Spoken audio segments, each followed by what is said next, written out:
ಸಾಯಿರಾಮ್. ಆತ್ಮೀಯ ವೀಕ್ಷಕ ಬಾಂಧವರಿಗೆಲ್ಲ ಇವತ್ತಿನ ಜೀವನಾಮೃತ ಕಾರ್ಯಕ್ರಮಕ್ಕೆ ಸ್ವಾಗತ ಸುಸ್ವಾಗತ. ವೀಕ್ಷಕರೇ, ಈ ನವರಾತ್ರಿ ಪ್ರಯುಕ್ತ ಕಳೆದ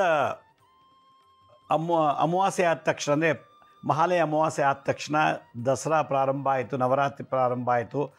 ಆ ಒಂದು ದಿನದಿಂದ ವಿಜಯದಶಮಿಯವರೆಗೂ ನಾವು ದಶಮಹಾಕಾಳಿಯರು, ದಶ ಅಂದರೆ 10, ಮಹಾಕಾಳಿಯರು ಅಂದರೆ ಬಹಳ ವಿಶೇಷವಾದಂಥ ಶಕ್ತಿ ಹೊಂದಿರುವಂಥವ್ರು. ಈ ದಶಮಹಾಕಾಳಿಯರನ್ನು ದಶಮಹಾವಿದ್ಯಾ ಅಂಥೇಳಿ ಒಂದು ಗ್ರಂಥ. ಮಹಾವಿದ್ಯಾ ಅಂತಂದರೆ ಅತಿ ವಿಶೇಷವಾದಂಥ ಜ್ಞಾನ, ಬುದ್ಧಿ, ವಿವೇಕ ಇರುವಂಥ ಕಾಳಿಯರು. ಆ ಒಂದು ಗ್ರಂಥದಲ್ಲಿ 10 ಜನ ಕಾಳಿಯರ ಬಗ್ಗೆ ವಿವರಣೆ ಮಾಡ್ತಾರೆ.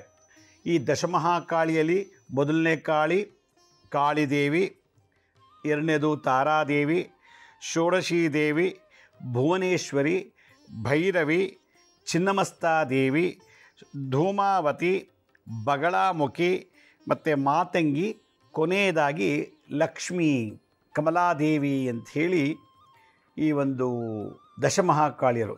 ನೋಡಿ, ಎಲ್ಲರೂ ಬಹಳ ರೌದ್ರರೂಪ. ಕೊನೆ ಕಾಳಿ ಮಾತ್ರ ಕಮಲಾದೇವಿ ಅಂದರೆ ಶಾಂತ ಸ್ವರೂಪಳು, ಮಹಾಲಕ್ಷ್ಮಿ. ಕಮಲಾದೇವಿಯಲ್ಲಿ ಒಂದು ವಿಶೇಷ ಅಂದರೆ ರೌದ್ರನೂ ಅಲ್ಲ, ತಮೋ ರಜೋಗುಣ ಇಲ್ಲ, ಸಾತ್ವಿಕ ಗುಣ ಇರುವಂಥ ದೇವಿ ಈ ದಶಮಹಾಕಾಳಿಯಲ್ಲಿ ಕೊನೆ ಕಾಳಿ. 10ನೇ ದಿನ, ದಸರಾದ 10ನೇ ದಿನ, ಕೊನೆ ದಿವಸ ಕಮಲಾದೇವಿ ಅಥವಾ ಮಹಾಲಕ್ಷ್ಮಿಯನ್ನು ಪೂಜೆ ಮಾಡಬೇಕು ಅಂತ ಹೇಳಿದ್ರು. ನಾನು ಈಗಾಗಲೇ ಕಾಳಿ ಮತ್ತು ತಾರಾದೇವಿ, ಷೋಡಶಿ, ಭೈರವಿ, ಭುವನೇಶ್ವರಿ, ಚಿನ್ನಮಸ್ತಾದೇವಿ, ಧೂಮಾವತಿ, ಬಗಳಾಮುಖಿ ಮತ್ತು ನಿನ್ನೆ ಮಾತಂಗಿ ಬಗ್ಗೆ ಹೇಳಿದ್ದೆ. ಇವತ್ತು ನಾನು ಕಮಲಾದೇವಿ ಅಂದರೆ ಮಹಾಲಕ್ಷ್ಮಿ ಬಗ್ಗೆ ಹೇಳ್ತೀನಿ. ಅದು ತಾಂತ್ರಿಕ ವಿದ್ಯೆಯಲ್ಲಿ. ವರಮಹಾಲಕ್ಷ್ಮಿಯೊಬ್ಬ ಸಾತ್ವಿಕ ಪೂಜೆ. ದೀಪಾವಳಿ ಬರೋ ಅಮಾವಾಸ್ಯೆ ದಿವಸ ಲಕ್ಷ್ಮೀ ಪೂಜೆ ಮಾಡ್ತಾರೆ, ಅದು ಸಾತ್ವಿಕ ಪೂಜೆ. ಈ ನವರಾತ್ರಿಯಲ್ಲಿ ಕೊನೆ ಕಾಳಿ ಮಹಾಕಾಳಿಯಲ್ಲಿ ಕಮಲಾದೇವಿ ಅಂತೇಳಿ ತಾಂತ್ರಿಕ ಶಕ್ತಿನಲ್ಲಿ ಪೂಜೆ ಮಾಡುವಂಥದ್ದು. ನಮ್ಮ ಎಲ್ಲ ದುರಿತಗಳನ್ನು ಓಡಿಸುವಂಥವಳು, ಎಲ್ಲ ದಾರಿದ್ರ್ಯವನ್ನು ನಾಶ ಮಾಡುವಂಥವಳು. ಅಂಥ ಕಾಳಿಯನ್ನು ಈ 10ನೇ ದಿವಸ, ನವರಾತ್ರಿಯ 10ನೇ ದಿನ ಕಮಲಾದೇವಿಯನ್ನು ನಾಮಾಂಕಿತದಲ್ಲಿ, ಕಮಲಾದೇವಿಯನ್ನು ಹೆಸರಿನಲ್ಲಿ ನಾವು ನಾಮಕರಣ ಮಾಡಿ ಆ ದೇವಿನ ಆರಾಧನೆ ಮಾಡಬೇಕು ಅಂತೇಳಿ ದಶಮಹಾವಿದ್ಯಾ ಅನ್ನೋ ಒಂದು ಗ್ರಂಥದಲ್ಲಿ ಉಲ್ಲೇಖನ ಮಾಡಿದ್ದಾರೆ. ವರ್ಷಕ್ಕೊಮ್ಮೆ ನವರಾತ್ರಿಯಲ್ಲಿ ಈ ದಶಮಹಾಕಾಳಿಯನ್ನು ಆರಾಧನೆ ಮಾಡಬೇಕಂತೆ. ನೋಡಿ, ದುರ್ಗಿಯರು ಆಯಾ ಕಾಲಮಾನಕ್ಕೆ ರಾಕ್ಷಸ ರೌಡಿಗಳನ್ನು ಸಂಹಾರ ಮಾಡಲಿಕ್ಕೆ ಹುಟ್ಟಿದ್ರು, ಅವತಾರದ್ರು. ದುರ್ಗಿಯರಿಗಿಂತಲೂ ಕಾಳಿಯರು ಹುಟ್ಟರು. ಕಾಳಿ, ಮಹಾಕಾಳಿ, ಭದ್ರಕಾಳಿ, ಉಗ್ರಕಾಳಿ, ಅಘೋರಕಾಳಿ, ನಿತ್ಯಕಾಳಿ, ಅಮೃತಕಾಳಿ, ಸ್ಮಶಾನ ಕಾಳಿ, ಗುಹ್ಯಕಾಳಿ, ಸಿದ್ಧಿಕಾಳಿ, ಚಂಡಿಕಾಳಿ, ಚಿಂತಾಮಣಿ ಕಾಳಿ, ಸ್ಪರ್ಶಮಣಿ ಕಾಳಿ, ಸಂತತಿ ಕಾಳಿ, ಹಂಸಕಾಳಿ, ಕಾಮಾಖ್ಯ ಕಾಳಿ, ರಕ್ಷಾಕಾಳಿ, ಹೀಗೆ ಭಾಳಷ್ಟು ಜನ ಇದ್ದಾರೆ ಕಾಳಿಗಳು. ಆಯಾ ವರ್ತಮಾನ, ಆಯಾ ಒಂದು ಪರಿಸ್ಥಿತಿ ತಕ್ಕಂತೆ ಈ ಮಹಾಕಾಳಿ, ದಶಮಹಾಕಾಳಿಯರು ಎಲ್ರಿಗೂ, ದುರ್ಗಿ ಕಾಳಿಯರಿಗಿಂತಲೂ ಸ್ಟ್ಯಾಂಡರ್ಡ್ ಆಗಿರೋದು ಈ ದಶಮಹಾಕಾಳಿಯರು. ಇವತ್ತು ಕೊನೆ ಕಾಳಿ ನಾನು ಹೇಳ್ಕೊಡ್ತಾ ಇದ್ದೀನಿ, ಅದೇ ಕಮಲಾದೇವಿ. ಕಮಲಾದೇವಿ ಕಮಲದ ಮೇಲೆ ಕೂತ್ಕೊಂಡು ದುಷ್ಟಶಕ್ತಿಗಳನ್ನು ಸಂಹಾರ ಮಾಡುವಂಥ ಶಕ್ತಿ ದಶಮಹಾಕಾಳಿಯಲ್ಲಿ ಬರ್ತದೆ. ಲಕ್ಷ್ಮಿ ಯಾವತ್ತೂ ರಾಕ್ಷಸ ಜೊತೆ ಯುದ್ಧ ಮಾಡಿಲ್ಲ. ಲಕ್ಷ್ಮಿ ಚರಿತ್ರೆಯಲ್ಲಿ ಯಾವ ರಾಕ್ಷಸನ್ನು ಸಂಹಾರ ಮಾಡಿಲ್ಲ. ಲಕ್ಷ್ಮಿ ಯಾವತ್ತು ಕೊಡೋಳೆ ಹೊರತು, ಆಶೀರ್ವಾದ ಮಾಡೋ ಹೊರತು ಅವಳು ಯಾವತ್ತೂ ಹತ್ಯಾದೋಷಕ್ಕೆ ಗುರಿಯಾಗಿಲ್ಲ ಲಕ್ಷ್ಮಿ. ಆದರೆ ದಶಮಹಾವಿದ್ಯೆಯಲ್ಲಿ ಈ ಒಂದು ದಶಮಹಾಕಾಳಿಯರಲ್ಲಿ ಕೊನೆ ಕಾಳಿ ಸಂಪೂರ್ಣ ಕಾಳಿಯಾಗಿ ಕಮಲಾದೇವಿಯಾಗಿ ಸಂಹಾರ ಮಾಡಲಿಲ್ಲ ಅಂದ್ರೂ ಕೂಡ ದುರಿತಗಳನ್ನು ಸಂಹಾರ ಮಾಡೋದು, ನಾಶ ಮಾಡುವಂಥ, ಕಷ್ಟ ಕಾಪರ್ಣೆಗಳನ್ನು, ಆಪತ್ತುಗಳಲ್ಲಿ ಬರುವಂಥ ದುರಂತಗಳನ್ನು ಧ್ವಂಸ ಮಾಡು. ಇಲ್ಲಿ ಯಾರು ರಾಕ್ಷಸ ಸಂಹಾರ ಮಾಡ್ತಾಯಿಲ್ಲ. ನೀವೆಲ್ಲ ನೋಡ್ಕೊಂಬನ್ನಿ, ಕಾಳಿ ಮತ್ತು ತಾರಾದೇವಿ, ಷೋಡಶಿ, ಭೈರವಿ, ಭುವನೇಶ್ವರಿ, ಚಿನ್ನಮಸ್ತ, ಬಗಳಾಮುಖಿ ಇವನ್ನೆಲ್ಲ ನೋಡಿದಾಗ ಒಬ್ಬೊಬ್ಬರನ್ನ ಕೊಲೆ ಮಾಡಿದ್ದಾರೆ ಅವರು, ರಾಕ್ಷಸರನ್ನೆಲ್ಲ. ಇಲ್ಲಿ ಕಮಲಾದೇವಿ ಅಂದರೆ ಈ ಕಾಳಿ, ನಾವು ಯಾರನ್ನೂ ಕೊಲೆ ಮಾಡ್ತಿಲ್ಲ. ನಮ್ಮಲ್ಲಿರತಕ್ಕಂಥ ಕಾಮ, ಕ್ರೋಧ, ಲೋಭ, ಮೋಹ, ಮದಮಾತ್ಸರ್ಯಗಳನ್ನು ಧ್ವಂಸ ಮಾಡಿ ವೈರಾಗ್ಯವನ್ನು ಕೊಟ್ಟು ಎಲ್ಲರನ್ನು ಮೋಕ್ಷಕ್ಕೆ ಕರ್ಕೊಂಡು ಹೋಗುವಂಥ ದಾರಿ ತೋರಿಸುವಂಥಳು ಕಮಲಾದೇವಿ. ಅದಕ್ಕೆ ಓಂ ಕಮಲೆ ಕಮಲಾಲಯೇ ಪ್ರಸೀದ ಪ್ರಸೀದ ಶ್ರೀಂ ಬ್ರೇಂ ಶ್ರೀ ಓಂ ಮಹಾಲಕ್ಷ್ಮಿಯೇ ನಮಃ. ಸಾತ್ವಿಕ ಗುಣದಲ್ಲಿ ಪೂಜೆ ಮಾಡ್ತೀವಿ ನಾವು. ಓಂ ಶ್ರೀಂ ಹ್ರೀಂ ಶಿಂ ಕಮಲೆ ಕಮಲಾಲಯೇ ಪ್ರಸೀದ ಪ್ರಸೀದ ಶ್ರೀಂ ಹ್ರೀಂ ಶಿಂ ಮಹಾಲಕ್ಷ್ಮಿಯೈ ನಮಃ. ಓಂ ಶ್ರೀಂ ಹ್ರೀಂ ಶಿಂ ಕಮಲೆ ಕಮಲಾಲಯೇ ಪ್ರಸೀದ ಪ್ರಸೀದ ಶ್ರೀಂ ಹ್ರೀಂ ಶಿಂ ಮಹಾಲಕ್ಷ್ಮಿಯೈ ನಮಃ. ಇದು ವನಮಹಾಲಕ್ಷ್ಮಿ ಹಬ್ಬ, ದೀಪಾವಳಿಯಲ್ಲಿ ಮಾಡುವಂಥ ಲಕ್ಷ್ಮೀ ಪೂಜೆ ಮಾಡುವಂಥದ್ದು. ಇವತ್ತು ನಾನು ಹೇಳ್ಕೊಡುವಂಥದ್ದು ತಾಂತ್ರಿಕ ರೂಪದಲ್ಲಿರುವ ಲಕ್ಷ್ಮೀ ಪೂಜೆ ಮಾಡೋದು ಹೇಗೆ ಅಂಥೇಳಿ. ಯಾತಕ್ಕೆ ನೋಡಿ, ನಾವು 9 ದಿನ ಪೂರ್ತಿ ನಮ್ಮಲ್ಲಿರುವಂಥ ಕಾಮದಿಂದ, ಕ್ರೋಧದಿಂದ, ಮೋಹದಿಂದ, ಮದದಿಂದ, ಮತ್ಸರದಿಂದ ಮಾಡಿದಂಥ ಮಹಾಪಾಪಗಳನ್ನೆಲ್ಲ ಧ್ವಂಸ ಮಾಡಿ ನಮ್ಮನ್ನು ಸತ್ವಗುಣಕ್ಕೆ, ಜೀವಾತ್ಮ ಅಂದರೆ ದೇಹ ಮನಸ್ಸು ಆತ್ಮವನ್ನು ಹೊಂದಿರುವಂಥ ಈ ಮನುಷ್ಯ ಕುಲಕ್ಕೆ ಜೀವಾತ್ಮ ಅಂತಾರೆ. ಈ ಜೀವಾತ್ಮವನ್ನು ಪರಮಾತ್ಮನಲ್ಲಿ ಐಕ್ಯ ಮಾಡಲಿಕ್ಕೆ ಕಮಲಾದೇವಿ ಸಾಧ್ಯ ಮಾಡ್ತಾಳೆ, ಕೈಗೂಡಿಸ್ತಾಳೆ. ಅದಕ್ಕೆ ದಶಮಹಾಕಾಳಿಯರಲ್ಲಿ ಕಮಲಾದೇವಿ ಮೋಕ್ಷಪ್ರದಾಯಿನಿ, ಸಂಪತ್ಪ್ರದಾಯಿನಿ, ಸುಖಪ್ರದಾಯಿನಿ, ಅಷ್ಟಲಕ್ಷ್ಮಿಯರು, ಅಷ್ಟೈಶ್ವರ್ಯ, ಧನ ಅಂದರೆ ದುಡ್ಡು, ಧಾನ್ಯ ಮತ್ತು ವಾಹನಗಳು, ವಿದ್ಯೆ, ಯಶಸ್ಸು, ಸಂಪತ್ತು, ಹೀಗೆ 8 ವೆರೈಟಿ ಲಕ್ಷ್ಮಿ ಐಶ್ವರ್ಯಗಳನ್ನು ಜೀವಾತ್ಮಕ್ಕೆ ಬೇಕು ಅಂತಂದರೆ ಮೊದಲು ನಮ್ಮಲ್ಲಿ 9 ದ್ವೇಷಗಳನ್ನು ಧ್ವಂಸ ಮಾಡಿ ಆಮೇಲೆ ಕಾಳಿಯಾದಂಥ ಮಹಾಲಕ್ಷ್ಮಿನ ಪೂಜೆ ಮಾಡಬೇಕು ಅಂತ ಹೇಳ್ತಾರೆ. ನಮ್ಮಲ್ಲಿ ಭಾಳಷ್ಟು ಜನಕ್ಕೆ ತುಂಬ ದುಡ್ಡು ಬರ್ತದೆ, ವ್ಯಾಪಾರದಲ್ಲೋ ಅಥವಾ ಉದ್ಯೋಗದಲ್ಲಿ ಬರ್ತದೆ. ಗಂಡ ಹೆಂಡತಿ ಇಬ್ಬರು ಕೆಲಸಕ್ಕೆ ಹೋಗ್ತಾರೆ, ಕೈ ತುಂಬ ದುಡಿತಾರೆ. ಮನೇಲಿ ಕೆಲಸಕ್ಕೆ ಹೋಗಿಲ್ಲ ಅಂದರೆ ಬಿಸ್ನೆಸ್ ಮಾಡ್ತಾರೆ, ತುಂಬ ದುಡ್ಡು ಬರುತ್ತೆ. ಆದರೆ ಆ ದುಡ್ಡು ವಾಪಸ್ ಹೊಟ್ಟೋಗ್ತಾ ಇರ್ತದೆ ಯಾವುದೋ ರೂಪದಲ್ಲಿ. ಇಲ್ಲ ಆಕ್ಸಿಡೆಂಟ್ ಆಯಿತು, ರಿಪೇರಿ ಮಾಡಿಸ್ತೀವಿ ಕಾರು ವೆಹಿಕಲ್ನ, ಇಲ್ಲ ರೋಗ ಬಂತು ಅಡ್ಮಿಟ್ ಆಗಿ ಲಕ್ಷಗಟ್ಟಲೆ ದುಡ್ಡು ಕೊಟ್ಟು ಡಿಸ್ಚಾರ್ಜ್ ಮಾಡ್ಕೊಂಬರ್ತೀವಿ, ಯಾರಿಗೋ ಕೊಟ್ಟು ಮೋಸ ಹೋಗ್ಬಿಡ್ತೀವಿ. ಹೀಗೆ ನಮ್ಮಲ್ಲಿ ಎಲ್ಲ ಇದೆ, ವಿದ್ಯೆ ಬುದ್ಧಿ ಜ್ಞಾನ ಎಲ್ಲ ಇದೆ. ಆದರೆ ಅದನ್ನು ಕಾಪಾಡ್ಕೋಗುವಂಥ ಒಂದು ಎನರ್ಜಿ ನಮ್ಮಲ್ಲಿಲ್ಲ. ಪೂರ್ವಜನ್ಮದ ಕರ್ಮದ ಪ್ರಕಾರ ಎಲ್ಲ ಕೊಟ್ಟಿದ್ದಾನೆ, ಆದರೆ ಅದು ಸಂರಕ್ಷಣೆ ಮಾಡಿ ಮೇಂಟೈನ್ ಮಾಡೋದಕ್ಕೆ ನಮ್ಗೆ ಕೆಲ ಆಗ್ತಿಲ್ಲ. ಮನೆ ಕಟ್ಟಿದ್ದೀನಿ, ಟಾಯ್ಲೆಟಲ್ಲಿ ಪ್ರಾಬ್ಲಮ್ಮು, ಚಿರ್ಕಿ ಹೋಯ್ತು, ಕಿಟಕಿ ಸರಿ ಇಲ್ಲ, ಡೋರ್ ಲಾಕ್ ಸರಿಯಾಗಿ ಆಗ್ತಿಲ್ಲ, ಅಲ್ಲಿ ಬಣ್ಣ ಹೋಯ್ತು, ಇಲ್ಲಿ ಏನೋ ಕಿತ್ತೋಯ್ತು, ಅಲ್ಲೇನೋ ರೆಡಿ ಆಗಬೇಕು. ಹೀಗೆ ಮೇಂಟೆನೆನ್ಸ್ ವರ್ಕ್ ಜಾಸ್ತಿ ಇರ್ತದೆ. ಮನೆ ಕಟ್ಟಿದ ಮೇಲೆ ಒಂದು ವೆಹಿಕಲ್ ತೊಗೊಂಡ್ಬಿಟ್ವಿ, ವೆಹಿಕಲ್ ತೊಗೊಂಡು ಅಲ್ಲಿ ಆಗಾಗ ಸಣ್ಣ ಪುಟ್ಟ ರಿಪೇರಿ ಬರ್ತಿರ್ತದೆ, ಆ ಮೇಂಟೆನೆನ್ಸ್ ವರ್ಕ್ ಮಾಡಿಸ್ಬೇಕು. ಹಾಗೆ ನಮ್ಮಲ್ಲಿ ಎಲ್ಲ ಇದೆ, ಆ ಮೇಂಟೆನೆನ್ಸ್ ವರ್ಕ್ ಮಾಡಲಿಕ್ಕೆ ಒಂದು ಶಕ್ತಿ ಬೇಕು. ಆ ಶಕ್ತಿಯೇ ಈ ಕಮಲಾದೇವಿ ಅಂತ ಕರೀತಾರೆ. ಕೊನೆ ಕಾಳಿ ಕಮಲಾದೇವಿ ಅಂಥೇಳಿ ಮಹಾಲಕ್ಷ್ಮಿ ಅಂತ ಕರೀತಾರೆ. ನಾವು ಈ ಒಂದು 10ನೇ ದಿವಸ ವಿಜಯದಶಮಿ ದಿವಸ, ದಶಮಿ ಅಂದರೆ 10, ಈ 10ನೇ ದಿನ 10ನೇ ಕಾಳಿನ ಯಾವ ರೀತಿ ಆರಾಧನೆ ಮಾಡಬೇಕು ಅಂತಂದರೆ, ವಿಗ್ರಹ ಆರಾಧನೆಯೂ ಬೇಕಾಗಿಲ್ಲ, ವಿಗ್ರಹ ಇಟ್ಟು ಪೂಜೆ ಮಾಡೋ ಅವಶ್ಯಕತೆ ಇಲ್ಲ. ಬಿಂಬ ಅಂದರೆ ಫೋಟೋ ಇಟ್ಟು ಪೂಜೆ ಮಾಡೋ ಅವಶ್ಯಕತೆ ಇಲ್ಲ. ಇಲ್ಲ ಕಳಶ ಇಟ್ಟು ಮಾಡೋವಂಥ ಅವಶ್ಯಕತೆ ಇಲ್ಲ. ಮಂಡಲ ಬರೆಯೋದು, ಮಂಡಲ ಬರೆದು ಕೂಡ ನಾವು ಪೂಜೆ ಮಾಡೋ ಅವಶ್ಯಕತೆ ಇಲ್ಲ. ಹಾಗಾದ್ರೆ ಏನು, ನಮ್ಮ ಈ ಒಂದು ಜೀವಾತ್ಮ ಒಳಗಡೆ ಇರೋ ಆತ್ಮನ ಲಕ್ಷ್ಮಿಗೆ ಕನೆಕ್ಟ್ ಮಾಡ್ಕೋಬೇಕು ಅಂದರೆ ಧ್ಯಾನ ಅಥವಾ ಜಪ ಮಾಡಬೇಕು.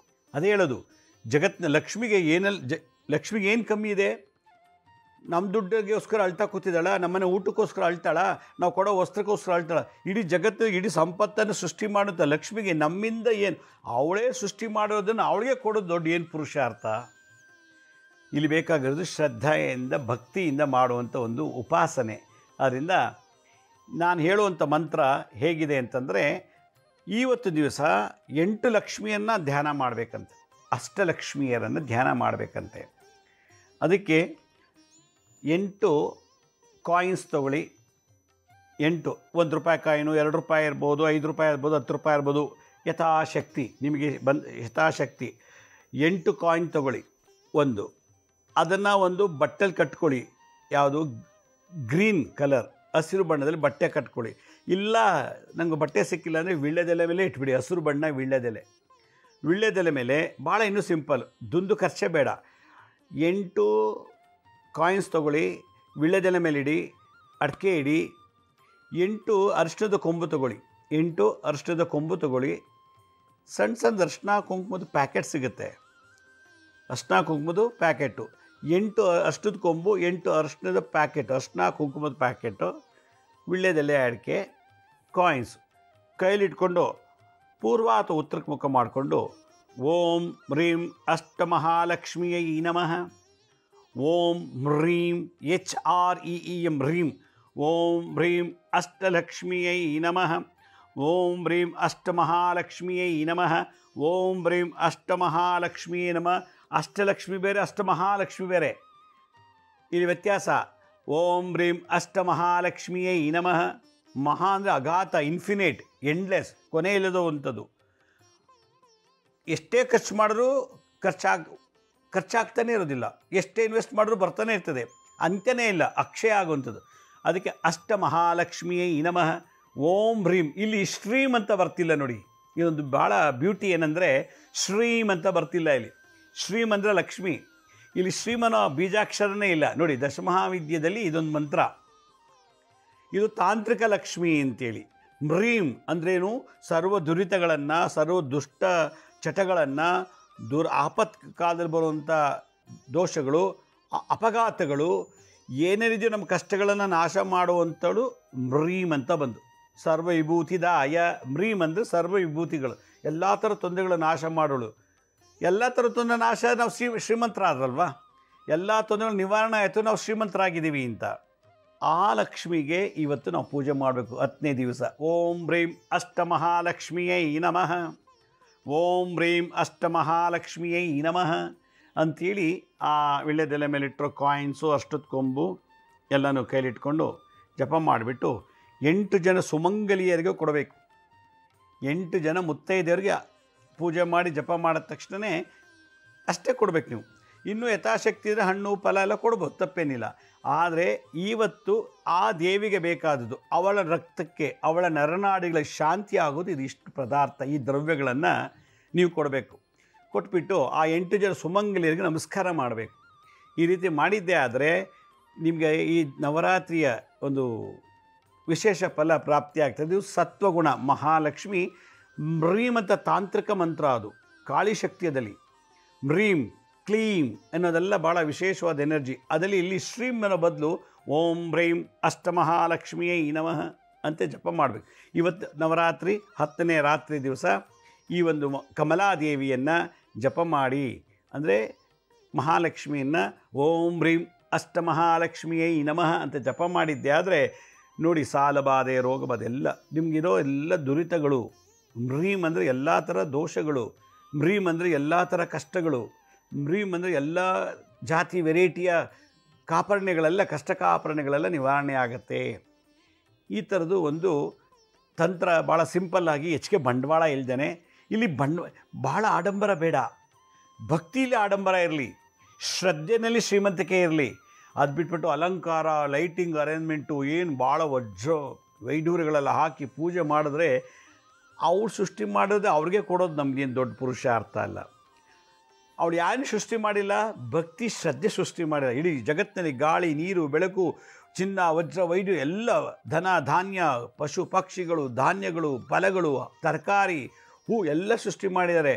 ಅವರು ಸೃಷ್ಟಿ ಮಾಡೋ ಅವ್ರಿಗೆ ಕೊಡೋದು ದೊಡ್ಡ ಪುರುಷಾರ್ಥ ಅಲ್ಲ. ಯಾವುದು ಸೃಷ್ಟಿ ಮಾಡೋಕ್ಕಾಗಿಲ್ಲ. ಭಕ್ತಿ ಮತ್ತು ಶ್ರದ್ಧೆ ಅದು ಅವ್ರ ಕೈಲಿ ಮಾಡೋಕ್ಕಾಗಲ್ಲ, ನಾವು ಮಾಡಬೇಕು. ಈ ಭಕ್ತಿಯಿಂದ ಆಕೆಯನ್ನು, ಭಕ್ತಿ ಅಂದ್ರೇನು ಲವ್ ಅಂತ, ಲವ್ ಅಂದ್ರೇನು ಕೇರ್ ಅಂತ, ಶ್ರದ್ಧೆ ಅಂದ್ರೇನು ಭಾಳ ಸಂಸ್ಕಾರಯುಕ್ತವಾಗಿ, ಭಾವನೆ ಶುದ್ಧ ಇರಬೇಕು. ಭಾವನೆ ಶುದ್ಧದಿಂದ ಮಾಡಿದ್ದೆ ಆದರೆ ದೊಡ್ಡ ಪವಾಡ ಆಗುತ್ತೆ. ಈ ರೀತಿ ಮಾಡಿ ಈ ವರ್ಷದ ನವರಾತ್ರಿಯನ್ನು ನೀವು ಈ ಒಂದು ಮಂತ್ರತಂತ್ರಗಳಿಂದ ಅನುಷ್ಠಾನ ಮಾಡಿದ್ದೇ ಆದರೆ ಬಹುಶಃ ನಿಮ್ಮ ಲೈಫಲ್ಲಿ ಎಲ್ಲ ಥರ ದೋಷ ನಿವಾರಣೆ ಆಗುತ್ತೆ. ಅದಕ್ಕೆ ನಾನೇ ಗ್ಯಾರಂಟಿ. ಈ ರೀತಿ ಒಂದು ಸಂಸ್ಕಾರನ ನಾವು ಹಿಂದೂಗಳಾಗಿ ಹುಟ್ಟಿ ಇದೆಲ್ಲ ಮಾಡಬೇಕು. ಯಾಕೆಂದರೆ ಇವೆಲ್ಲ ಆಗಿನ ಕಾಲದಿಂದ ಬಂದಂಥದ್ದು. ಪುರಾಣಗಳಲ್ಲಿ ಹೇಳಿವೆ, ಇವೆಲ್ಲ ಉಪನಿಷತ್ತುಗಳಲ್ಲಿ ಹೇಳಿದೆ. ಪುರಾಣ ಅಂದರೆ ಹಳೆದು ಅಂತ, ಹಿಂದೆ ನಡೆದಿದ್ದು ಇವಾಗ ನಡೆಯೋದು, ಮುಂದೆ ನಡೆಯೋದೆಲ್ಲ ತಿಳಿಸೋದೇ ಪುರಾಣ. ನೋಡಿ, ಪುರಾಣ ಅಂದರೆ ಎಷ್ಟು, ಪುರಾಣ ಅಂದರೆ ಹಿಂದೆ ನಡೆದಿರೋದನ್ನು ಇವಾಗ ಪುರಾಣದ ಮೂಲಕ ಹೋಗ್ತೀವಿ. ಪದ್ಮ ಪುರಾಣ, ಗರುಡ ಪುರಾಣ, ಬ್ರಹ್ಮಾಂಡ ಪುರಾಣ ಅಂತ ಇವತ್ತು ನಡೀತಾ ಇದೆ, ಮುಂದೆನೂ ನಡೆಯುತ್ತೆ.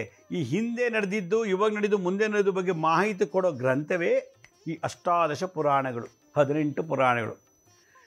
ಆ ಪುರಾಣಗಳನ್ನು ಇಟ್ಕೊಂಡು ಉಪನಿಷತ್ತುಗಳು ಬಂದಿದೆ. ಉಪನಿಷತ್ತು ಯಾವ ರೀತಿ ಅದನ್ನು ನಾವು ಮನೆ ಹೆಂಗೆ ಕಟ್ಟಬೇಕು, ಕಾರ್ ಹೆಂಗೆ ಒರೆಸ್ಬೇಕು, ಕಸ ಹೆಂಗೆ ಗುಡಿಸ್ಬೇಕು, ಪಾತ್ರೆ ಒರೆಸ್ಬೇಕು ಅಂತ ಹೆಂಗೆ ಪ್ರೋಸೆಸ್ ಮಾಡ್ತೀವೋ ಹಾಗೆ ಮನುಷ್ಯನ ಈ ಎಲ್ಲ ಅಂಗಾಂಗಗಳಿಂದ ಭಕ್ತಿ ಶ್ರದ್ಧೆಯನ್ನು ಹೇಗೆ ಸೃಷ್ಟಿ ಮಾಡಬೇಕು ಅನ್ನೋದನ್ನು ಈ ಉಪನಿಷತ್ತುಗಳಲ್ಲಿ ಹೇಳ್ತಾ ಬರ್ತದೆ. ಆದ್ದರಿಂದ ಈ ನಮ್ಮ ಹಿಂದೂ ಸನಾತನ ಧರ್ಮ ಪುರಾಣಗಳು, ವೇದಗಳು, ಉಪನಿಷತ್ತುಗಳು ನಮಗೆ ಒಂದು ರೀತಿ ಲೈಫ್ ಲಾಂಗ್ ಸಿಲೆಬಸ್ ಇದ್ದಾಗೆ ಎಜುಕೇಷನ್ ಕೊಡುವಂಥ ಒಂದು ಬುಕ್ಸ್ಗಳಿವೆಲ್ಲ. ಈ ಒಂದು ಗ್ರಂಥಗಳಲ್ಲಿ ಇದ್ರ ಬಗ್ಗೆ ಉಲ್ಲೇಖನ ಮಾಡಿದ್ದಾರೆ. ಆದ್ದರಿಂದ ಈ ವರ್ಷದ ವಿಜಯದಶಮಿ ಈ 10ನೇ ಕಾಳಿ ಕಮಲಾದೇವಿ ಅಂದರೆ ಮಹಾಲಕ್ಷ್ಮಿಯನ್ನು ಶ್ರದ್ಧಾಭಕ್ತಿಯಿಂದ ಪೂಜೆ ಮಾಡಿದ್ದೆ ಆದರೆ ಖಂಡಿತ ನಮಗೆಲ್ಲದಲ್ಲೂ ಸಕ್ಸಸ್ ಆಗುತ್ತೆ. ನೋಡಿ, ಎಲ್ಲ ಇದೆ. ನಂತರ ಗಂಡ ಹೆಂಡತಿ ಇಬ್ಬರು ಕೆಲಸಕ್ಕೆ ಹೋಗ್ತಾರೆ, ಕೈ ತುಂಬ ಸಂಬಳ ತೊಗೊಂಬರ್ತಾರೆ. ಇಲ್ಲ ಗಂಡ ಭಾಳ ಚೆನ್ನಾಗಿ ಬಿಸ್ನೆಸ್ ಮಾಡ್ತಾನೆ, ಇಲ್ಲ ನಮ್ಮ ವಂಶದಲ್ಲೇ ತಾತ ಮುತ್ತಾತರ ಕಾಲದಲ್ಲಿ ಬಂದರೂ ಆಸ್ತಿ ಎಲ್ಲ ಇದೆ. ಆ ಆಸ್ತಿ ಮೇಲೆ ಕೋರ್ಟಲ್ಲಿ ಕೇಸ್ ನಡೀತಾ ಇದೆ. ಗಂಡ ಹೆಂಡತಿ ದುಡಿತಾರೆ, EMIಗೆ ಹೋಗುತ್ತೆ, ತಿಂಗಳು ಬರುತ್ತೆ ಸಂಬಳ, ತಿಂಗಳು ಕೊನೆಗೆ ಯಾವುದೂ ಇರೋದಿಲ್ಲ, ಮತ್ತೆ ಸಾಲ ಮಾಡಬೇಕು. ಈ ಕಡೆ ಸಂಪಾದಿಸ್ತಾನೆ, ವ್ಯಾಪಾರ ಮಾಡ್ತಾನೆ, ಇನ್ವೆಸ್ಟ್ ಮಾಡ್ತಾನೆ, ಅಲ್ಲೇ ಆಕ್ಸಿಡೆಂಟ್ ಆಯಿತು, ಅದಕ್ಕೊಂದಷ್ಟು ಕಷ್ಟ, ರೋಗ ಬಂತು, ಅದಕ್ಕೊಂದು ಅಡ್ಮಿಟ್ ಮಾಡಿ ಖರ್ಚು ಮಾಡ್ದೆ, ಹೀಗೆ ದುಡ್ಡೇ ಉಳಿತಿಲ್ಲ, ಮದುವೆ ಆಗ್ತಿಲ್ಲ. ಒಂದು 50 ಹೆಣ್ಣು ನೋಡಿದ್ದಾರೆ, ಅವನಿಗೆ ಮದುವೆ ಹುಡುಗಿನೇ ಸಿಗ್ತಿಲ್ಲ. ಈ ಹುಡುಗಿ ಒಂದು 50-60 ಹೆಣ್ಣು ತೋರಿಸಿದ್ದಾರೆ, ಬ್ರೋಕರ್ ಅವರು ಇರಲ್ಲ, ಮದುವೆನೇ ಆಗ್ತಿಲ್ಲ. ಅಪ್ಪಿತಪ್ಪಿ ಅರಕೆ ಕಟ್ಟಿ ಏನೋ ಒಂದು ಹೋಮ ಪೂಜೆ ಮಾಡಿಸಿ ಮದುವೆ ಮಾಡಿಸ್ಬಿಡ್ತಾರೆ. ಆದರೆ ಮದುವೆ ಆದಮೇಲೆ 3 ತಿಂಗಳಿಗೆ ಡೈವರ್ಸು, ಇಲ್ಲ 6 ತಿಂಗಳಿಗೆ ಡೈವರ್ಸ್, ಇಲ್ಲ ವರ್ಷದ್ದು ಮೋಷನಲ್ ಡೈವರ್ಸು. ಮದುವೆ ಆಯಿತು, ಮಕ್ಕಳೇ ಆಗಲ್ಲ, ಮಕ್ಕಳಾಗ್ತಿದೆ, ಅಬಾರ್ಷನ್ ಆಗ್ತಿದೆ. ಮತ್ತು ಏನು ನಮ್ಮಲ್ಲಿ ಮನೇಲಿ ಎಲ್ಲ ಇದೆ. ಕಾರ್ ಮೇಲೆ ಕೇಸು, ಆಸ್ತಿ ಮೇಲೆ ಕೇಸು, ಮನೆ ಮೇಲೆ ಕೇಸು, ಅವನು ಸರಿಯಿಲ್ಲ, ಇವನು ಸರಿಯಿಲ್ಲ, ಎಲ್ಲ ಇದೆ. ಗಂಡ ಹೆಂಡತಿ ಮಕ್ಕಳು ಆಸ್ತಿ ಉದ್ಯೋಗ ವ್ಯಾಪಾರ ಎಲ್ಲ ಇದೆ. ಆದರೆ ಉಳಿಸ್ಕೊಂಡು ಹೋಗಿ ಮೇಂಟೈನ್ ಮಾಡೋಷ್ಟು ಶಾಂತಿ ಸುಖ ಇಲ್ಲ. ಇದಕ್ಕೆಲ್ಲ ಕಾರಣ ನಮ್ಮ ಜಾತಕದಲ್ಲಿ ಗುರುಗ್ರಹ ನೀಚನಾದಾಗ, ಗುರು ವಕ್ರಗತಿ ನಡೆಯುವಾಗ, ಗುರು ಪಾಪಗ್ರಹ ಜೊತೆ ಸೇರಿದಾಗ, ಗುರುಗಳು ಪಾಪಗ್ರಹ ಜೊತೆ ಸೇರಿದಾಗ ಡ್ರಗ್ಸು, ಸ್ಮೋಕು, ಡ್ರಿಂಕ್ಸು, ಇನ್ನೊಂದು ಹುಡುಗಿ ಸವಾಸ, ಅವಳಿಗೆ ಇನ್ನೊಬ್ಬನ ಸವಾಸ ಎಲ್ಲ ಮಾಡಿ ಕುದುರೆ ರೈಸು, ಬೆಟ್ಟಿಂಗ್ ಎಲ್ಲ ಕಳ್ಕೊಂಡ್ಬಿಡ್ತಾನೆ. ಗುರು ಶತ್ರುಗ್ರಹ ಜೊತೆ ಸೇರಿದಾಗ ಮನೆಯವರೇ ಶತ್ರು, ಹೊರಗಿನವರೇ ಶತ್ರು, ಅಕ್ಕಪಕ್ಕದಲ್ಲಿ ಶತ್ರು, ಆಫೀಸಲ್ಲಿ ಶತ್ರು, ವ್ಯಾಪಾರದಲ್ಲಿ ಶತ್ರು, ಎಲ್ಲ ಕಡೆ ಶತ್ರು, ನಾನು ಬದುಕಲೇಬಾರ್ದು ಅನ್ನೋ ರೀತಿ ಆಗಿಬಿಡ್ತದೆ. ಇದ್ರ ಜೊತೆಗೆ 7.5 ವರ್ಷ ಶನಿ ಸಾಡೆಶಾಸ್ತ್ರ ನಡೀತಿದ್ರೆ, ಈಗ ಮೀನರಾಶಿಯವರಿಗೆ ಜನ್ಮದಲ್ಲೇ ಶನಿ ಕೂತ್ಬಿಟ್ಟಿದ್ದಾರೆ. ಕುಂಭರಾಶಿಗೆ ಅಂತ್ಯಕಾಲ, ಮೀನರಾಶಿಗೆ ಗುರು ಜನ್ಮದಲ್ಲೇ ಇದ್ದಾರೆ. ಮೇಷರಾಶಿಗೆ 7.5 ವರ್ಷ ಶನಿ ಪ್ರಾರಂಭ ಆಗಿದೆ, ಸಾಡೆಶಾಸ್ತ್ರ ಶನಿ. ಈ ಥರ ಇದ್ದಾಗ ಡೈವರ್ಸ್ ಆಗ್ಬೋದು, ಬಹಳ ಕಷ್ಟ, ರೋಗ ಬಾಧೆ, ಮಾಟ ಮಂತ್ರತಂತ್ರಗಳೆಲ್ಲ ಶುರುವಾಗ್ಬಿಡ್ತದೆ ನಮಗಿದ್ದಾಗ. ಹೀಗಾಗಿ ನಮಗೆ ಗುರಿ ಇರಬೇಕು. ಕಾರ್ ತೊಗೋಬೇಕು, ಮದುವೆ ಆಗಬೇಕು, ಮಕ್ಕಳಾಗಬೇಕು, ಕೆಲಸ ಸೇರ್ಕೋಬೇಕು, ವ್ಯಾಪಾರ ಮಾಡಿ ಚೆನ್ನಾಗಿ ಬೆಳಿಬೇಕು ಅನ್ನೋ ಗುರಿ ಇರಬೇಕು. ಆ ಗುರಿ ತಕ್ಕಂತೆ ನಮ್ಮ ಜಾತಕ ಗುರುವಿನ ಅನುಗ್ರಹ ಇರಬೇಕು. ಗುರಿ ಮುಂದೆ, ಗುರು ಹಿಂದೆ. ಗುರು ಹಿಂದೆ ಇಲ್ಲ ಅಂದರೆ ಏನು ಮಾಡ, ಯಾಕೆಂದರೆ ಗುರು ನೀಚ, ಗುರು ವಕ್ರವಾಗಿದೆ ಜಾತಕದಲ್ಲಿ. ಗುರು ಪಾಪಗ್ರಹ ಜೊತೆ ಸೇರ್ಕೊಂಡ್ಬಿಟ್ಟಿದ್ದಾನೆ, ಗುರುಗ್ರಹ ಜೊತೆಗೆ ಕೆಲವು ಶತ್ರುಗ್ರಹ ಸೇರ್ಕೊಂಡ್ಬಿಟ್ಟಿದೆ. ಹೀಗಾಗಿ ನಮ್ಮ ಹೋರಾಟ ಜೀವನ ಇದನ್ನೆಲ್ಲ ಕಳ್ಕೊಳ್ಳೋಕ್ಕೋಸ್ಕರ ಗುರು ಶಾಂತಿ ಮಾಡಿ ಅಂತ 50,000, 30,000, 20,000 ಕೊಟ್ಟು ಶಾಂತಿ ಮಾಡಿಸ್ತೀವಿ, ಆದರೂ ಮಾಡೋಕ್ಕಾಗಲ್ಲ. ಆದ್ದರಿಂದ ಇವೆಲ್ಲದಕ್ಕೂ ಪರಿಹಾರ ಏನಪ್ಪ ಅಂದರೆ, ಇದೇ ವರ್ಷ ಡಿಸೆಂಬರ್ 4ನೇ ತಾರೀಕು ದತ್ತಾತ್ರೇಯರ ಜಯಂತಿ ಗುರುವಾರ ಹುಣ್ಣಿಮೆನೇ ಬಂದಿದೆ. ಹುಣ್ಣಿಮೆ ದಿವಸ ದತ್ತಾತ್ರೇಯ ಜಯಂತಿ ಅರ್ಚನೆ ಮಾಡ್ತೀವಿ. ಅದು ಈ ವರ್ಷ ಗುರುವಾರನೇ ಬಂದಿದೆ. ನೋಡಿ, ಈ ವರ್ಷ ಗುರು ಪೂರ್ಣಿಮೆನೂ ಗುರುವಾರ ಬಂತು, ದತ್ತ ಜಯಂತಿ ಗುರುವಾರ ಬಂತು. ಆ ಒಂದು ಗುರು ದತ್ತಾತ್ರೇಯ ಹುಟ್ಟಿದ ದಿನದಲ್ಲಿ ನಾವು 1,008 ದಂಪತಿಗಳಿಗೆ ಈ ಥರ ಪಾದಕೆಗಳನ್ನು ಕೊಟ್ಟು ಪೂಜೆ ಮಾಡಿಸ್ತಾ ಇದ್ದೀವಿ. ದತ್ತ ಪಾದಕೆ ಅಂತೇಳಿ ಎಲ್ಲ ಗುರುಗಳದ್ದು. 108 ಹುಡುಗಿಯರು ಮದುವೆ ಆಗದವ್ರಿಗೆ, 108 ಹುಡುಗರು, ಗಂಡು ಹುಡುಗರು ಮದುವೆ ಆಗದವ್ರಿಗೆ, ಅವ್ರನ್ನ ಇಷ್ಟು ಜನ 1,008 ದಂಪತಿ, 108 ಬ್ರಹ್ಮಚಾರಿಗಳು, 108 ಬ್ರಹ್ಮಚಾರಿಣಿಯರು ಕೂರಿಸಿ ನಿಮ್ಮ ಕೈಯಲ್ಲೇ ಇದಕ್ಕೆ ಪಾದ ಪೂಜೆ ಮಾಡಿಸ್ತೀವಿ. ಪ್ರಾಣ ಪ್ರತಿಷ್ಠಾಪನೆ ಮಾಡಿಸಿ, ಗುರುಬಲ ಇಲ್ಲ ಅಂದೋದವ್ರಿಗೆ ಪ್ರಾಣ ಪ್ರತಿಷ್ಠಾಪನೆ ಮಾಡಿಸಿ, 64 ರೀತಿ ಮುದ್ರಾ ಮಂತ್ರತಂತ್ರ ನಿಮ್ಮ ಕೈಯಿಂದ ಪೂಜೆ ಮಾಡಿಸಿ, ಹೋಮದ ಮೂಲಕ ಇದಕ್ಕೆ ಕಳಾಶಕ್ತಿ ತುಂಬಿ, ಮನೆಯಲ್ಲಿ ಆತ್ಮಹತ್ಯೆ, ದುರ್ಮರಣ, ಅಪಘಾತಗಳಾಗಬಾರ್ದು, ಭೂಕಂಪ ಸುನಾಮಿಯಲ್ಲಿ ಆಗಬಾರ್ದು ಅಂತೇಳಿ ಮೃತ್ಯುಂಜಯ ಮಂತ್ರದ ಶಕ್ತಿಯನ್ನು ಇದಕ್ಕೆ ತುಂಬಿ, ಯಾಕೆಂದರೆ ತ್ರಿಮೂರ್ತಿ ಸ್ವರೂಪ ದತ್ತಾತ್ರೇಯ, ಶಿವನ ಶಕ್ತಿ. ಕಾಳಸರ್ಪದೋಷ, ಕುಜದೋಷ, ಮಾಟ ಮಂತ್ರ ತಂತ್ರ ಬಾಧೆಗಳು, ಭೂತ ಪ್ರೇತ ಪಿತಾಚಿ ಬಾಧೆಗಳಿಂದ ನರಳ್ತಾ ಇದ್ದರೆ ಅವರಿಗೆ ಲಕ್ಷ್ಮೀ ನರಸಿಂಹರ ಒಂದು ಹೋಮ ಮಾಡಿ ಇದಕ್ಕೆ ಶಕ್ತಿ ತುಂಬಿ, ಶತ್ರುಬಾಧೆಗಳನ್ನು ಗುರುಗ್ರಹ ಯಾವಾಗ ಶತ್ರುಗಳ ಜೊತೆ ಸೇರಿದಾಗ ಈ ಒಂದು ಸುದರ್ಶನ ಹೋಮ ಮಾಡಿ ಇದಕ್ಕೆ ಶಕ್ತಿ ತುಂಬಿ ನಿಮಗೆ ಕೊಡ್ತೀವಿ. ಅವತ್ತಿನ ದಿವಸ 4ನೇ ತಾರೀಕು ಡಿಸೆಂಬರ್ ಈ ವರ್ಷ. ಇದನ್ನು ದಿನ ಮನೇಲಿಟ್ಟು ಒಂದು ಅಥವಾ ತುಳಸಿ ಹಾಕಿ ದಿನ ಧೂಪ ದೀಪ ಮಾಡಿಬಿಟ್ರೆ ಸಾಕು. ನಿಮ್ಮಲ್ಲಿ ಕುರ್ಚಿ, ಸೋಫಾ, ಚೇರು ಮತ್ತು mobile, TV, fridge, washing machine ಹೇಗೋ ಒಂದು ಡಿವೈಸು, ಹಾಗೆ ಈ ಪಾದಕೆಗಳು ನಿಮ್ಮ ಮನೇಲಿ ಒಂದು ಗುರುಸ್ಥಾನದಲ್ಲಿ ಇರ್ತದೆ. ಎಲ್ರಿಗೂ ಗುರು ಸಿಗೋದಿಲ್ಲ. ಎಷ್ಟೋ ಜಾತಿಯವ್ರಿಗೆ ಗುರುಗಳೇ ಇಲ್ಲ, ಎಷ್ಟೋ ಧರ್ಮದವ್ರಿಗೆ ಗುರುಗಳೇ ಇಲ್ಲ. ಹೀಗಾಗಿ ನಾವು ಅಲ್ಲಿ ಹುಡ್ಕೋ ಬದಲು ನಿಮ್ಮ ಕೈಲೇ ಪ್ರಾಣ ಪ್ರತಿಷ್ಠಾಪನೆ ಮಾಡಿ ಇದನ್ನು ದಿನನಿತ್ಯ ಮನೇಲಿ ಪೂಜೆ ಮಾಡಿದ್ರೆ ಭೂಕಂಪ ಸುನಾಮಿನಿಗಳಾಗಲಿ ಅಥವಾ ಏನೇನಿದೆಯೋ ನಿಮ್ಮ ತಾಪತ್ರೆಲ್ಲ ನಿವಾರಣೆ. ಇದು ಮುಂದೆ ಕೂತ್ಕೊಂಡು ಕಣ್ಣು ಮುಚ್ಕೊಂಡು ಮಾತಾಡಿದ್ರೆ ಸಾಕು, ಪ್ರಾಣ ಪ್ರತಿಷ್ಠಾಪನೆ ಮಾಡಿರೋದು. ಇದು ನಿಮ್ಮ ಕೈ ಕೊಟ್ಟು ಪೂಜೆ ಮಾಡೋಕ್ಕೆ ಮುಂಚೆ ನಾವು 32 ವೆರೈಟಿ ಇದನ್ನು ಅಧಿವಾಸ ಮಾಡ್ತೀವಿ. ಅಧಿವಾಸ ಅಂದ್ರೇನು? ನೆನೆಸೋದು ಅಂತ, ಹಾಲಲ್ಲಿ ನೀರಲ್ಲಿ ಮೊಸರಲ್ಲಿ ನೆನೆಸೋದು ಅಂತ. ಇದನ್ನು ನೆನೆಸಿ ಇದನ್ನು ನಾವು ನಿಮ್ಮ ಕೈ ಕೊಡ್ತೀವಿ. ಕೂಡಲೇ ಇದಕ್ಕೆ ರಿಜಿಸ್ಟ್ರೇಷನ್ ಮಾಡ್ಕೋಬೇಕು ಅನ್ನೋ ಆಸಕ್ತಿ ಇದ್ದರೆ ಸ್ಕ್ರೀನಲ್ಲಿ ತೋರಿಸ್ತಾ ಇದ್ದಾರೆ ಗುರುಪಾದಕ ಪೂಜಾ ಲಿಂಕ್ ಅಂತ ಕ್ಲಿಕ್ ಮಾಡಿ. ಅದು 2012 2014 ನಾನೆಲ್ಲ ಈ ಥರ ಪೂಜೆ ಮಾಡಿದ್ವಿ. ಅದ್ರ ಡೀಟೇಲ್ಸ್ ಎಲ್ಲ ಇದೆ, ಯಾವ್ಯಾವ ಕೆಟಗರಿ ಇದೆ, ಯಾವುದು ಕೂತ್ಕೋಬೋದು ಅಂತೆಲ್ಲ ಡೀಟೇಲ್ ಇದೆ. ಇಮಿಡಿಯೇಟಾಗಿ ಇದನ್ನು ಬುಕ್ ಮಾಡ್ಕೊಳ್ಳಿ, ಕೆಲವೇ ಸೀಟ್ ಮಾತ್ರ ಉಳಿದಿರೋದು. ಆಮೇಲೆ ಇದನ್ನು ನೀವು 4ನೇ ತಾರೀಕು ಇದು ಕೂತ್ಕೊಂಡು ಪೂಜೆ ಮಾಡುವಂಥ ಅವಕಾಶ ನಿಮ್ಗೆ ಪ್ರಾಪ್ತಿ ಆಗ್ತದೆ. ವೀಕ್ಷಕರೇ, ಕೊನೆ ಅನೌನ್ಸ್ಮೆಂಟು, ನಾನು ಇನ್ಮೇಲೆ ಅಕ್ಟೋಬರ್ 2ನೇ ತಾರೀಕಿನಿಂದ ಟಿ ವಿ ಕಾರ್ಯಕ್ರಮದಲ್ಲಿ ಬರೋಲ್ಲ, ಆದರೆ ಪ್ರತಿ ಶನಿವಾರ ಭಾನುವಾರ ಟಿ ವಿಲಿ ಬರ್ತೀನಿ. ಸೇಮ್ 8:30ಗೆ ಏನು ಮಾಮೂಲಿ ಕಾರ್ಯಕ್ರಮದಂತೆ ಪ್ರತಿ ಶನಿವಾರ ಭಾನುವಾರ ಇನ್ಮೇಲೆ ಬರ್ತೀನಿ. ಬಾಕಿ ದಿನ ಎಲ್ಲ ನನ್ನನ್ನು ಯೂಟ್ಯೂಬ್ನಲ್ಲೇ ನೋಡಬೇಕು, ಯೂಟ್ಯೂಬ್ ಎಪಿಸೋಡ್ಸ್ ನೋಡಬೇಕು. ನಾಳೆ ಒಂದು ವಿಶೇಷವಾದಂಥ ಉದ್ಯಾಪನೆ ಹೆಂಗೆ ಮಾಡೋದು ಅಂತ ನಾಳೆ ನಾನು ನಿಮಗೆ ತಿಳಿಸ್ಕೊಡ್ತೀನಿ. ನಾಳಿನ ಸಂಚಿಕೆಯಲ್ಲಿ ಈ ನವರಾತ್ರಿಯ ಉದ್ಯಾಪನೆ ಮಾಡೋದ್ರಿಂದ ಏನು ಪ್ರಯೋಜನ, ಮಾಡಬೇಕಾ ಬೇಡವಾ ಅನ್ನೋ ವಿಚಾರ ಬಗ್ಗೆ ಮಾತಾಡ್ತೀನಿ. ನಮ್ಮ ಹಳೆ ಸಂಚಿಕೆಗಳು ಯಾರು ನೋಡೋಕ್ಕಾಗಿಲ್ವೋ ನಮ್ಮ ಶಿರಡಿ ಸಾಯಿ ಭಿಕ್ಷಾ ಕೇಂದ್ರ ಮತ್ತು ಹೆಲ್ತ್ ಸೈನ್ಸ್ ಅಂತ 2 ಯೂಟ್ಯೂಬ್ ಚಾನಲ್ ಇದೆ. ಇದ್ರ ಜೊತೆ SSVK ಜ್ಞಾನೋದಯ ಅಂತ ಒಂದು ಮ್ಯೂಸಿಕ್ ಚಾನಲ್ ಇದೆ. 3ಕ್ಕೂ ಸಬ್ಸ್ಕ್ರೈಬ್ ಮಾಡ್ಕೊಳ್ಳಿ. ಪಕ್ಕದಲ್ಲಿರೋ ಬೆಲ್ ಬಟನ್ ಪ್ರೆಸ್ ಮಾಡಿ. ನೋಡಾದ್ಮೇಲೆ ಲೈಕಿನ ಬಟನ್ ಪ್ರೆಸ್ ಮಾಡಿ. ಆ ಲಿಂಕನ್ನು ನಿಮ್ಮ ಬಂಧು ಮಿತ್ರ ವಾಟ್ಸಪ್ ಮುಖಾಂತರ ಇಮೇಲ್ ಮುಖಾಂತರ ಶೇರ್ ಮಾಡಿ.